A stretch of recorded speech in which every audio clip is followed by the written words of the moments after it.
What is up, folks? Hold on 1 second. Here we are. Welcome tonight, Wednesday night, the Fuji's Philly Flair in the house. I have five-time Wing Bowl champion, author, and entrepreneur, Mr. Bill L. Wingador Simmons. Bill, how you doing? Welcome I'm to the good. show. I'm good. How you doing, man? I get mixed Um, up saying the name too. I know it's like saying my real last name, but Any, I mean, which is 11 letters and it's like half the alphabet. So Right. it's been a while. You were, back on earlier in the year when I was on at the 50 with Mr. Now, Mr. Al Norfleet and myself. How's everything going since? Well, the last time I talked to you guys, I was sick as a dog. That's right. I remember you had the Oh flu or my something. God. Yeah, it was whatever it was kicking my butt. But I get over things fast and I keep moving. I don't get sick a lot, so I just deal with it. But Right. nah, being like I since I've talked to you, we were kind of into the brand, just getting through the brand, selling our Right. sauce, the Champions Blend out Wingador brand. Visions of having more sauces, and we have a lot of visions of a lot of things. Wing contest, Wingadors, wing events. But there's so many bumps in the road right now. It's just like we're kind of all over the place with things. But the one thing, we did have a couple of events that were successful. For Right. right now, we just don't have the manpower to run these things. Mm-hmm. And it's a shame because the Vegas Wing Bowl is going to be huge. We wanted to be a part of it. We are a part of it, but not the way I want to be. I want to have these events, but it's hard to get volunteers to come out and help, you know, set up stuff and just help run the thing. It's work. It's work. So we're just going along with the sauce right now. We had tremendous sales through the first quarter of the year into the middle. It was going well. A lot of people would order one bottle, then Mm-hmm. 3 weeks later, they're getting three. That's how good it is at wingador.com. But after I started mentioning it that you could put this stuff on everything, the sales kind of peaked a little bit, then they dropped Right. down, just like in anything. And I'm proud of it. I cleaned up the formula a little bit. Mm-hmm. We're moving along with having meetings the last few days about how to extend the brand. Right. We're going to put a business plan together to try to bring in some bigger investors so we can do everything at once. We everything's coming together nicely so far. But again, people have jobs, people that's their priority to make their money and pay their bills. A lot of people are putting the wing and door, including me a little bit, on the back burner so we can still try to earn a living. Well, just to get in a little bit about the history of wing ball, I remember, Al Morgani started. Can you dive in like how you exactly got into it? Well, I got into it through God rest his soul, Heavy Kevin O'Donnell, two-time undefeated champ, vowed to when he retired, vowed to bring someone in to win Wing Bowl, not just compete. He said, when I bring somebody in, they're going to be the next champion. And he heard about the way I eat. I was always athletic all my life, so I was always active. I don't sit still, not even today at my age. I don't sit still. And I just ate everything. And I love chicken. And I grew up with a Puerto Rican mother, so it was always rice and chicken, rice and beans. So my stomach was always stretched through that rice. And I just have the love of chicken. I eat it every day. And it was easy for me to get in there and wing this thing, and which I told Kevin. Um, he tested me out by ordering 150 wings one night, and I ate like 75. I said, "Look, I'll be good. I'll eat these. I'll eat these. I'll win." I just told him I'll win, and he got mad at me because he's like, "You can't even finish these." I said, "Dude, I had dinner before I came here. If I wanted to finish them, I'll finish them." I said, "Don't worry, I'll win." And my first year I went in, I won. There's no doubt in my Now, mind. you're a Yeah. five-time champion. And Mhm. how many wing bowls did you compete in? I think 5 out of 9, but I really think I won 7 because I still Right. say that I beat Sonia Thomas the first time, not just the second time in overtime. And I edged out Squib in Wing Bowl 19. Um, it started to becoming. becoming the WWE or WWE. Yeah, WWE felt like stuff was starting to get scripted for me. To make Wing Bowl 20 the anniversary with all undefeateds, and it's just it's a long story. I'm not a sore loser on anything. At my age, or what I was doing in my 40s and 50s, and competing with these young people and Right. kicking most of their butts.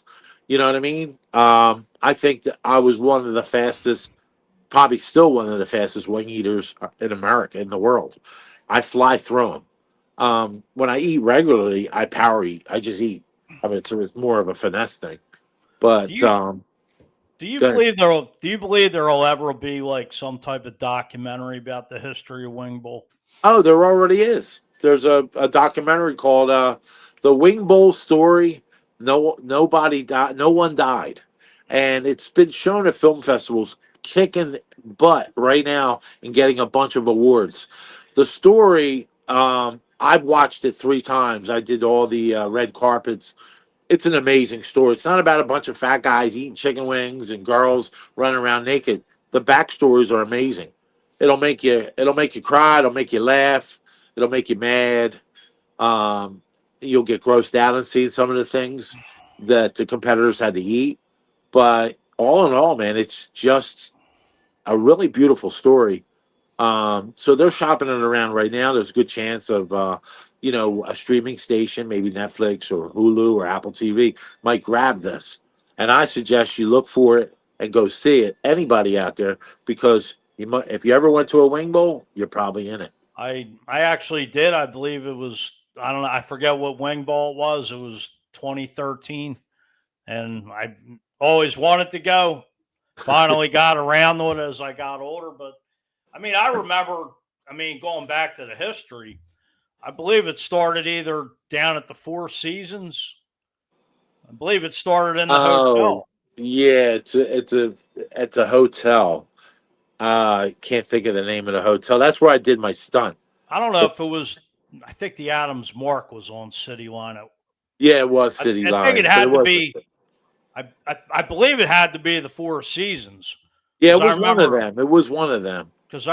it was Angelo Cataldi, Tony Bruno, and Al Morgani that they used to.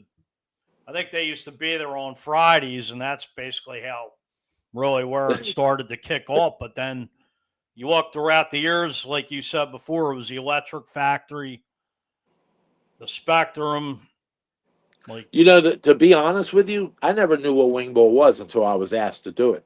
When I got asked to do it, Wing Bowl 6 just got over. That okay, because I was asked to do it, I did 7. So I never knew the history of anything of it. I didn't know what to expect.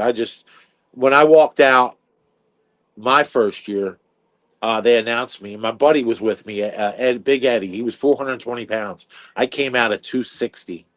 And when they announced my name, they thought he was the eater. well, So yeah, because that's how right. big he was. Well, And I just remember all the entourages, Big Daddy Graham being there, like first thing, it was like his show, well, it you know, was definitely an indoor Mardi Gras. It right, was Philadelphia's Mardi Gras, and it just grew this monster head, and just like that. right. Um, but I don't think you can get away with a lot of that stuff in today's world on what that Probably wing not. bowl was. Oh no, no. When when you were competing, did you end up meeting anybody? Like I know they had Ric Flair, they had Oh, I certain, met everybody. yeah, Rodman, Snooki, Flair, Coolio. I met everybody. It was cool. I'm not a starstruck guy, right, never was. Um, I just, they were just regular people to me, and it was cool being up there with them. Look, I'll be honest with you. I never enjoyed any of the wing bowls. I'm just an honest guy. right. Even competing, um, I was angry. I trained for it and I got into it where I always tell my son, I tell everybody, you got to train harder than the event. So the event looks easy. And my wife almost divorced me earlier when I was training for it because you couldn't even talk to me. And I was just angry about it. I didn't want to get up at 3 o'clock in the morning. I said, I'll get there. And then when I didn't compete, I would go to the Wing Bowl to commentate it, and then I was mad I wasn't sitting at the table with these guys because whoever won, I'm like, man, I could have did that. I could beat him. That's the competitor in me. Now the way I look at it is a whole completely different thing, and nothing to take away competitive eating. But I look at competitive eating now, Hmm. and I go, I can't believe I did that. Like that's just not right. You But how you know what when I mean? Like when you look at the history of Wing Bowl with the eaters compared, is there like any comparison to what you see today as opposed to what you saw in yesteryear? well, I mean, it's like any other sport. When you master something like competitive eating, if you do a pie eating contest at a carnival or a wing contest at a back bar on a side street, you win a couple years, you do it a couple years, and then you get into the big leagues. You train to do this. I did it for fun and I won. But when I knew I was going against bigger and better competition, I figured out ways to strengthen my jaw. I figured out ways to strengthen my hands because it was all technique. You had to figure out different ways that was your advantage. Um, I always ate a lot and I always ate fast, but um, it was all a rhythm thing for me. But yeah, the competition is amazing now. Hmm. I don't even know where I would stand in today's world as far as competitive. These people are amazing what they do, and you can see it's not really big people doing it. It's smaller framed people doing it. I believe that you can eat more at a thinner body because the belt of fat. There's a belt of fat that keeps your stomach from expanding. That's why these skinnier people can eat more. So I don't know what my problem. I just eat, man. I'm Oh, pretty big. we actually have a comment from Paul DiCamillo. He's saying hi, El Wingador. Hey, On what's that. up, man? How you doing, Paul? Thanks for checking in, Paul. Appreciate it. I mean, when you go back, what were some of your training techniques? When you first started Wing Bowl. Whatever made me chew hard. I every time I eat meals, especially pizza, I always got everything well done. I like my toast well done, my pizza well done. I like to chew. I always had strong jaws. So when I had to step up my game, I started eating like old pretzels. Then I went to Tootsie Rolls. Tootsie Rolls. I love Tootsie Rolls, and I would put them in the refrigerator or the freezer, and then I would grab them, open them all up, and then put them all in my mouth and just start chewing them, chewing them, chewing them. I was getting cramps in my jaws to strengthen my jaw strength, which That's worked. that sounds painful enough. I mean, no trouble with your teeth over the years. I got a couple in the back that had to leave me. Yeah, We got divorced, but I don't need them anyway. right. Got a got a comment from my colleague on Patterson Ave Fanatics, Alan Andrew Cavage, saying, "What's up, fellas?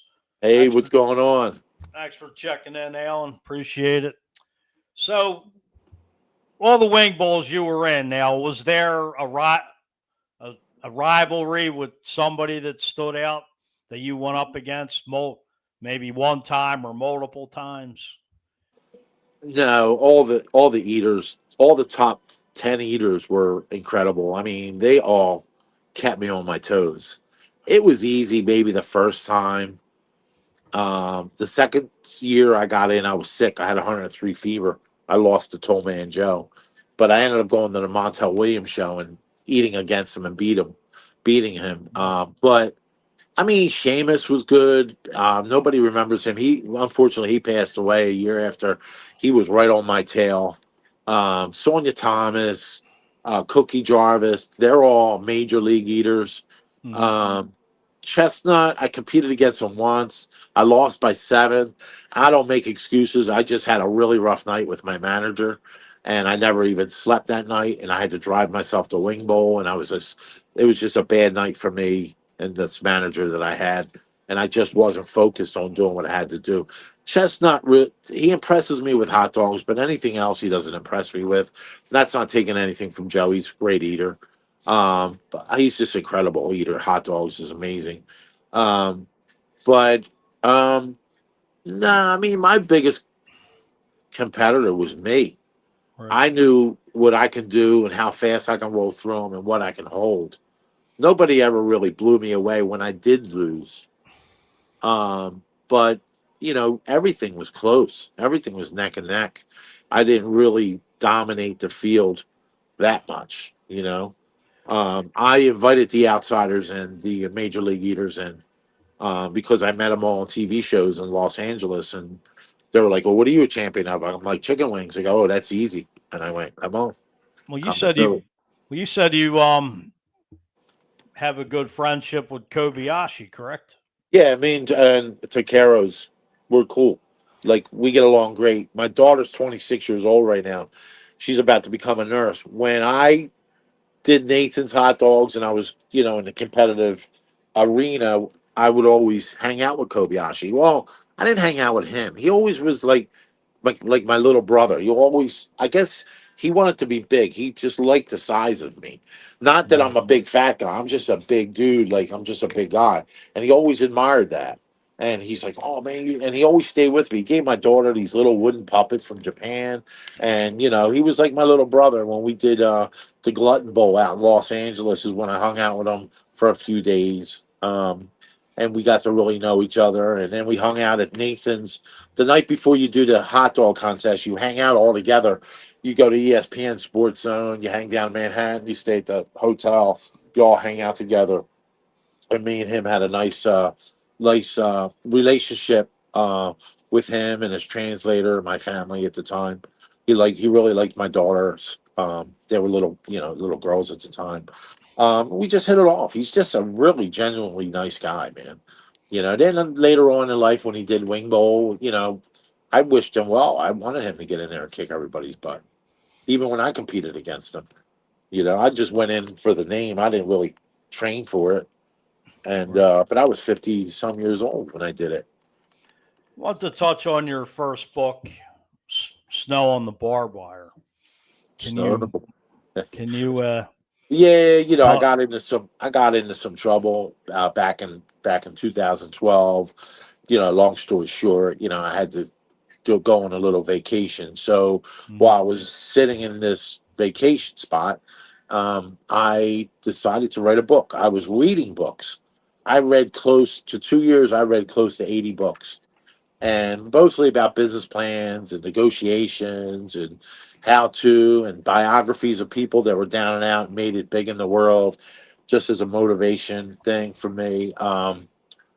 I wrote the book after reading all these books, and I wasn't a writer.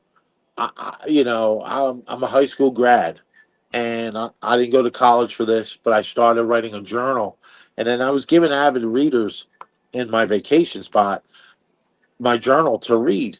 And I said, "What do you think about this for a book?" And they couldn't put it down, and then they couldn't wait for me to write some more. So I knew I had something there. My stories are very compelling. Snow in the barbed wire, and it we did it organically. Me and another partner that I had at the time, we put this book out, but we did it organically. He didn't want to get an agent, so we sold about 7,700 copies.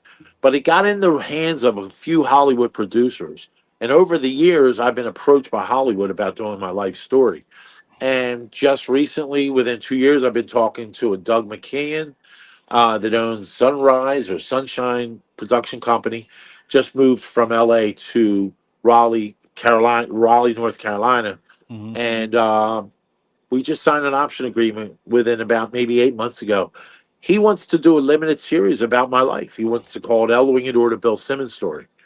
Wow. Um, I'm a little bit of a cowboy myself, and I eat chicken wings. I'm a chicken wing champion, but I still had a life before that, and Right. I'm not a bad person or anything. It's just I got caught up with some stuff, still dealing with some stuff, but nothing that can't be conquered.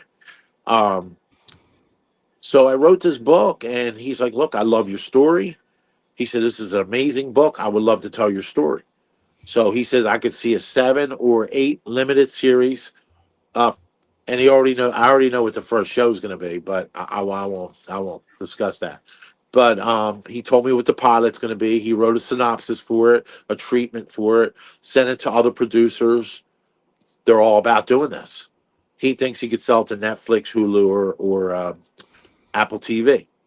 Nice. So what I'm doing is, since that book was written, when I got out of my vacation spot, I, worked, try to invest money here, try to invest money there, try to make things work again.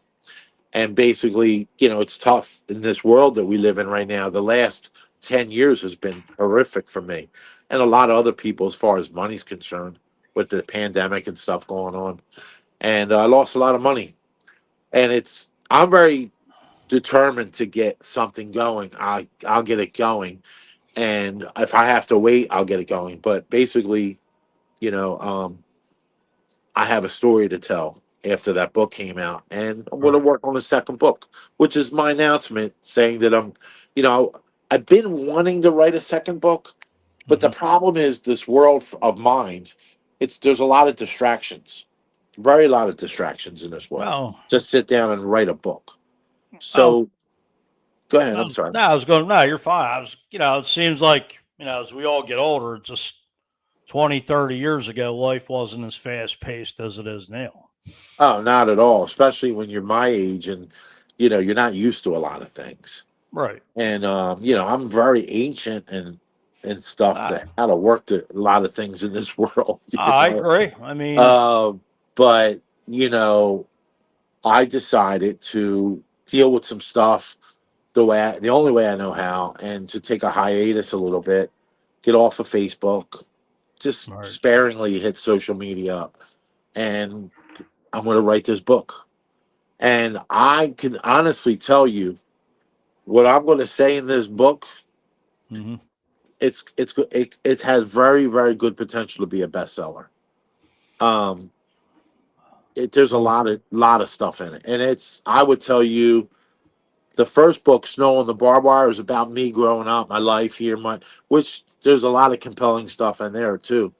But I think from the beginning of when I write this book to the hmm, end, it's just nothing but, hey, buckle up, right. because you're going to get to know who Bill Simmons is. Um, and I'm going to let you in on my life, and it's guaranteed that so many people will associate with what these stories are, you know, they will. And I'm really excited about doing it. Um, and I love to write. I write every day on Facebook. I put motivational stuff. I, I write that stuff. Like, I I already see. have stuff written down for tomorrow, I, and basically on how I live my life. I see. You put everything up about being, prayed up and you're heading to the gym and whatnot. Your videos, you've been out with, your son, different places. Here's another question. Yeah. This documentary in the works, who would who would you pick to play yourself? Well, it's not a documentary. It's Well, actually the a show series, I show. mean. He said it could be the next Breaking Bad. So buckle up. No, I mean, if you I had to don't pick know. I mean, somebody, my son could probably play me at 19 years old. yeah, But as far as an actor now, I don't know. Maybe Russell Crowe. Um, I don't know. interesting. Um, I don't know. He's about my age now. So I don't know. There's that I don't know. I don't really watch a lot of TV to know a lot of people that would play me. I tell you what, it's going to be a very interesting story. The producers are very high on this. Um, I actually just talked to them 3 days ago. Hmm. They're excited about this. It's going to be my life story. I mean that's a lot of people's dream, to go through some stuff in life. Listen, I no matter what I go through, and I'm not going to lie to you. Listen, I live in a motorhome. You know what I mean? Right. I'm playing the Rockford Files thing here. You know what I mean? I live Hmm. live in a motorhome. I work a concrete job. I'm 63 years old. I work like a bandit. I get up at 4 a.m. I work 10, 11 hours a day. I'm killing myself doing it. But if I don't do it, I'm going to be living not on this in the streets. I survive just like everyone else. I'm trying to just make things work. I'm trying Right. to do stuff the American way, by having a brand and listen, and it's just fun for me to create things. My ex-wife always used to say to me, "You're too honest to a fault, Bill." And she's kind of right in a way because I got screwed over by a lot of people. So Oh, I was actually going to say, oh, Cole County Entertainment. Ryan, my producer, says Fuji is a good candidate to play Bill. can Oh, you act? No, hold on. I Can guess you I eat? could. Can you eat? I can eat, but I'm no professional eater. Well, Not I by never any consider means. myself. I never considered Hey, you're a myself. 5-time champion, though. I'm a champion, but I That was never. speaks. Hey, that says a lot. I Yeah, know if I here's what it competed, I says. wouldn't win. Here's what I it wouldn't. says. Bill, you don't get invited out to eat a lot. That's number one. You got a 2.5 limit in a buffet, and then you got to leave. They did it to me. They made it all you can eat of 2.5 hours. Because the first time I was there for almost 3.5 hours. So it taught me how to eat faster. That's all that did. It helped me, helped my Right. training. But Bill, you touched on something the last interview we did, and you brought up the phrase of your own called "Champion's Choice." Can yeah, you champion's choice. I grew. can I tr- I brought my son up with that phrase, and he would say, "Dad, what do you mean champion's choice?" I go, "Whatever it takes, whatever it takes to win. You train hard, you play hard, and then you can walk away from a loss and be proud of yourself." I was never a sore loser. I know that I've lost some things that I shouldn't have lost, but it wasn't. I didn't go that route of, "Oh, you shouldn't." I don't cry about it. It's in the books. It's in the books. Um, but yeah, champion's choice, whatever it takes. I came up with that. I came up with my first book. I always used to say, vision it, challenge it, and accomplish it. That's it. Don't overthink it. Just vision it, see it, challenge yourself to do it, and do it until it's accomplished. You know what I mean? And the more you fail, the more you learn. right? Oh, So absolutely. it's the truth. It's the truth. I learned everything, man, because all I did was fail all my life. But you know what? I'm the type of person that's okay. I failed at this. I failed at this. I got in trouble. I did this. Blah blah blah. I got a son that just joined the Marines. Okay, great Right. kid. I'm blessed with him.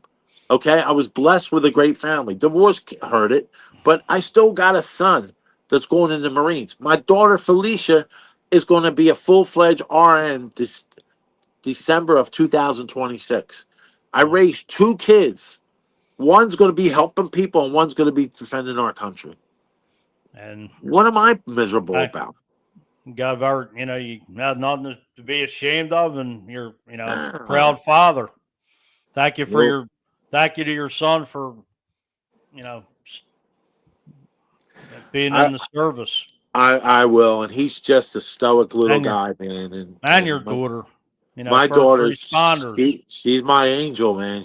Oh, She was my she, motivator all through the first years of my wing bowl. She would be there in the audience. A lot of times, Sean Young would have her on his shoulders, oh, and I would be at that table, and I would look at her, and she gave me that thumbs up like that, and I said, another "Man, it's time, man." another That's great guy, Sean Young. that's my boy, Shawnee. Yeah. So yeah, my kids were always my motivation in everything I do, even when I get in trouble. It's you know what I mean? It's all about taking care of my family. It's all about, whatever works, whatever it takes. Um, it's just, do I make the right decisions in life? No. Who I does? don't think everybody makes terrible I've decisions. I've made, believe me, I've made more than my share of mistakes. Still making them. But hey, you're human, aren't you? Well, I always say, brother, you show me that perfect person and I'll show you the liar. You you said that before. Yeah, yeah, there Now, ain't nobody out there perfect, brother. There's no maybe and listen, I'm not here to judge anybody, man, because we all fall who short, has brother. the right? Nobody. There's only one man to judge that. I actually wanted to go back in a little bit of your time of when you were supposed to fight Jose Canseco. Oh yeah, Jose. Well, yeah, I was always bugging it's Damon to put me in with somebody that I can beat up that's famous because he put me in with other guys that nobody really knew. And he said, I'll let you fight Jose Canseco. So Jose, they paid Jose 10,000. They were paying me three. Jose flew in, talked a bunch of crap on Fox 29 the morning of the press conference at Chickies and Pete's in South Philly. My daughter was with me. She was 13, 12 or 13. And my wife says, Yo, come here. Jose Canseco's talking shit on you. And I was like, what? And he's on Fox talking about celebrity fighting. He's like, El Wingador, a chicken wing champion. He's like, I'm the ultimate athlete. I'm knocking him out in two. So I looked at it and I go, okay, because I don't get excited. I just know Right. what I got to do. So I went to Chickies and Pete's and he was sitting at the table like with his hands like this. And I walked up next to him and I just looked at him. I said, who the hell are you knocking out in a second? He just looked at me and I said, I'm El Wingador. Oh, And he just put his head down and went, oh, like that. Now that night, and my daughter even said, my dad's going to knock you out. And I was a phenomenal athlete. I had the tryouts with the Phillies, Atlanta Braves. I talk about it in my first book. And that night, we had the weigh-in in Aston, Pennsylvania. So we had the press conference in the afternoon and the weigh-in at that night. So I get to Aston, PA, and Damon came up to me and said, yo, Jose went back to Florida. He took off. He's not fighting you. And I go, why? He goes, I don't know, but I'm suing him. He was telling him he's going to sue him and stuff like that. So he said, we're going to fly in Brutus the Barber Beefcake. I go, who's that? hmm. I didn't watch wrestling.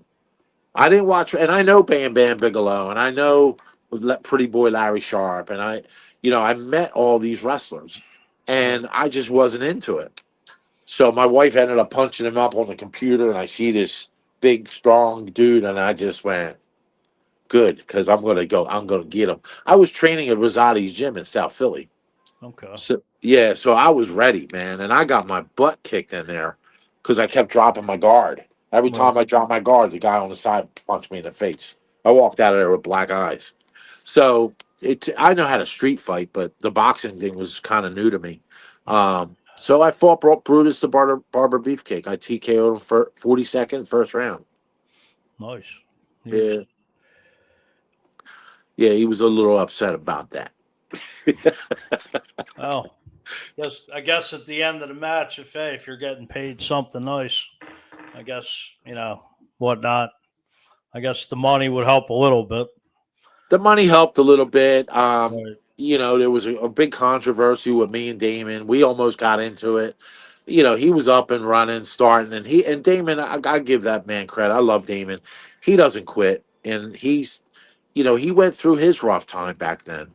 Getting people to support him and getting the fighters, and having people believe in him to use their facilities and their clubs and stuff like that. And everything didn't always work out for Damon, but he's he worked out the kinks, and he's got an incredible brand right now. Yeah, I see. So He's like doing something down. I think it's the 2300. I yeah, think he it's where does. they used to have VCW down at Yep, yep, Swanson and Rittner. yeah. So he does that. He's had the Wells Fargo event coming up. I think he's got Florida wrestling. He's got Shaquille O'Neal fighting somebody. He's got some big names in there now. Right. So yeah, God bless him, man. He doesn't stop. And I've heard numerous people talk crap on him. Oh, he's this, he's that, he's this. People will talk you out of doing something you have in a vision before they want to see you accomplish it. You can't Can let that happen. Can you dive into the W? Is it the WWC? Am I? Wingador's Wing Challenge, yeah, You still have WWC. that going on? Well, we did a couple events, one tailgating event and one at the Piccolo in South Right. Jersey, and we did great. The event went great, but then they just fell off. All to do to us. My partner, he runs his business. I got to work. We have team of I think 8 people helping us, and they're all over the place. So to get those events that we did that were pretty good was a chore. You know, everybody had to be available. Everybody had to be on the same page, and a lot of people, nobody got paid, and we were just trying to grow the brand through the WWC. Now they got the Vegas Wing Bowl coming. Um, the guy, the vice president of the Plaza Hotel of operations, is bought the rights to the Wing Bowl name, so they're going to have a Vegas Wing Bowl. They wanted the WWC to be a sanctioned event to bring the Philly eaters in, but again, our team kind of fell apart as far as everybody's got to go to work and earn their money to pay Right. their bills, you know, and they put my brand on the back burner. So we didn't do any more events. And I don't know how much involved I'm going to be with the Vegas Wing Bowl now. I'm not Right. going out there. I'm going to just dive into isolation time and writing this book. Um, but I'm working on trying to get my sauce, the Champions Blend, to be the official sauce of the Vegas Wing Bowl. I'm working Nice. on that as of today. I'm sending emails out to see if I can get them to buy the sauce to to help promote it. Before I let you go, I got two questions for you. Can you talk a little bit about the sauce, how many different flavors, and where you could purchase it at? Well, right now you can get the Champions Blend, the original, Wingador.com. It's sold on Amazon. It's sold on TikTok. But your best bet is lwingador.com. We have t-shirts, that are nice, has the WWC on the back. You can buy the one sauce, you can buy three, you can buy whatever you want, but the sauce goes on everything. Um, we're coming out. What we're doing, we're trying to come out with two more flavors under our brand, my sauce, and then we're teaming up with the Piccalilli, with their famous wings and their famous sauces, and we're Hmm. doing three of their sauces under our brand. So Okay. we're right now in negotiations with them about putting that into production to put under the Nice. brand, and then we're working on doing our other two, which might be a bourbon sauce, Hmm. bourbon maple. Our guys in the lab, and this is actually a guy in the lab, made a bourbon maple that was out of this world, and everything is made with a little bit of the Champions Blend. And also, we have a chipotle sauce that we're looking at that's very good, and we're messing around with a lot of different things right now. But again, we're looking for investors. So we're putting a business plan together. And Hmm. once we put the business plan together, hopefully we can get somebody to put in the money. We'll structure out a 3 or 5 year deal. And then I can come out with everything at once. Everything. Nice. My rubs, my sauces, everything, gear, you name it. And we're going to have it. Currently, how many sauces do you have? Just one. Just Just one on the market. okay. But if you look at my refrigerator, I have about 3 or 4 that I make up and use. It's Okay. just costs money to manufacture stuff. Right. So right, that's why we have to get the business plan together. But we got great reviews on the sauces that we're going to put out. So I'm excited about that. That's pretty cool. See, to me, the exciting part is not about depositing a $5 million check in the bank, which is a great feeling. Right. But to me, the best feeling in the world is to create it. When you create it and you feel good about it and you know it's a good product, it makes you feel some sort of way inside, man. Like, I like this. I like doing this.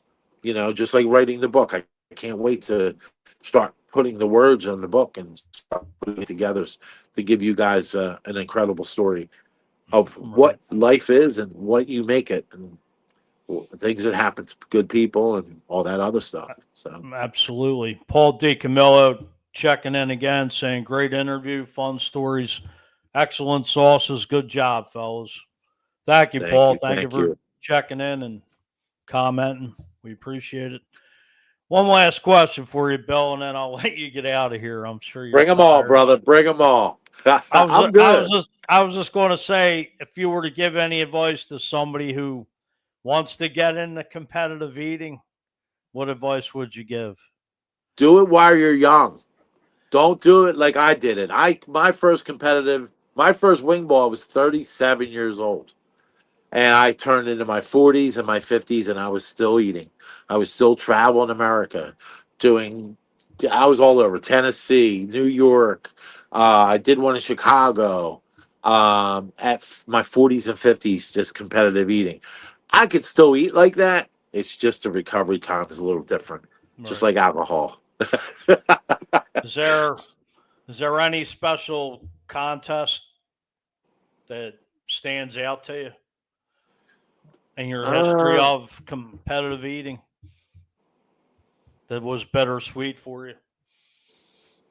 well, of If you course, had to pick one. I would just say Wing Bowl. I mean, Yeah. it actually brought a tear to my eye to beat Sonia Thomas in overtime with 25,000 people on their feet yelling my name.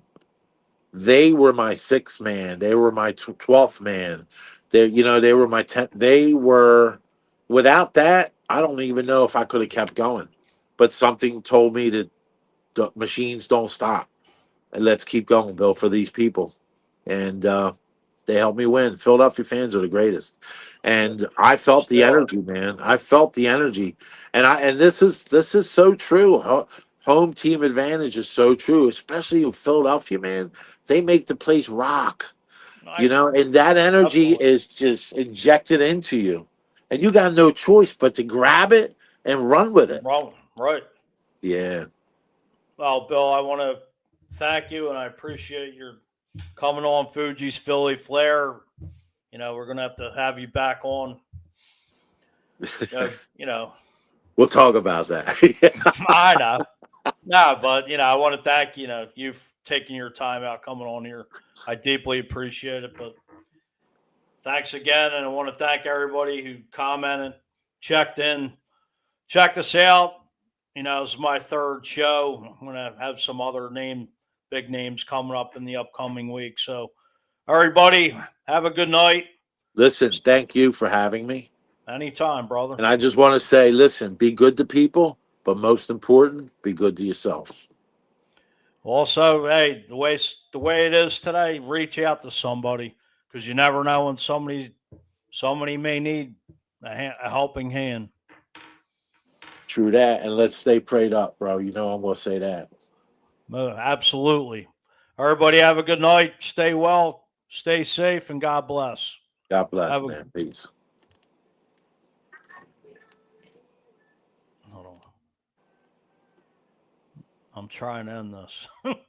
Hold on. End it.